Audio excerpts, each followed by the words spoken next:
आजादी के समय इस शख्स के पास था सबसे ज्यादा गोल्ड, सोने के बर्तन में खाता था खाना, सरकार को क्यों दिया 425 किलो।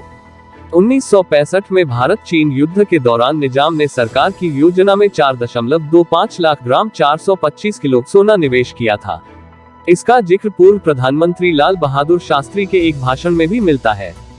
15 अगस्त 1947 को भारत आजाद हुआ। आजादी के वक्त देश में एक ऐसा शख्स था जिसके पास इतना सोना था कि हजारों किलो कीचड़ में पड़ा रहता। उसके पास इतने मोती थे कि अगर चाहता तो लंदन के पिकैडली सर्कस के सारे फुटपाथ उन मोतियों से ढक देता। वह शख्स न सिर्फ भारत बल्कि पूरी दुनिया का सबसे अमीर आदमी था। नाम था मीर उस्मान अली खान। हैदराबाद के 7वें निजाम मीर उस्मान अली खान के पास अकूत संपत्ति तो थी ही, सबसे ज्यादा सोने के मालिक भी थे। फाइनेंशियल एक्सप्रेस की एक रिपोर्ट के मुताबिक मीर उस्मान अली खान के पास 100 मिलियन पाउंड 45,359 टन से ज्यादा गोल्ड था, जबकि 400 मिलियन पाउंड के आसपास हीरे, मोती, माणिक्य और दूसरे गहने हुआ करते थे। मशहूर इतिहासकार डोमिनिक लापियर और लैरी कॉलिंस अपनी किताब फ्रीडम एट मिडनाइट में लिखते हैं कि हैदराबाद के निजाम के पास इतना सोना था कि उनके बाग में सोने की ईंट से भरे दर्जनों ट्रक कीचड़ में जहां तहां खड़े रहते थे। इन ट्रकों का वजन इतना ज्यादा होता कि उनके पहिए धंस चुके थे। निजाम के महल में हीरे जवाहरात कोयले के टुकड़े की तरफ जहां तहां बिखरे रहते। उस जमाने में उनके पास इतने मोती थे कि चाहते तो लंदन के मशहूर पिकैडली सर्कस के सारे फुटपाथ उससे ढकते। हैदराबाद के लोग आज भी दावा करते हैं कि निजाम ने 1965 में भारत और चीन की लड़ाई के दौरान 5000 किलो सोना सरकार को दान किया था। उन्होंने बस एक गुजारिश की थी कि जिन बक्सों में सोना भिजवाया था सरकार उसे लौटा दे।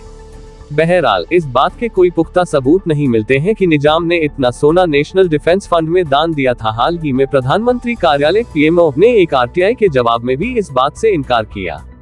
पीएमओ ने कहा कि इस तरह के किसी डोनेशन की कोई जानकारी नहीं है या इसका कोई रिकॉर्ड उपलब्ध नहीं है, लेकिन एक जानकारी जरूर मिलती है। सरकार को सौंप दिया था 425 किलो सोना। 1965 में जब भारत चीन की लड़ाई छिड़ी तब प्रधानमंत्री लाल बहादुर शास्त्री ने फंड जुटाने का अभियान शुरू किया। इसी दौरान सरकार ने नेशनल डिफेंस गोल्ड स्कीम की शुरुआत की।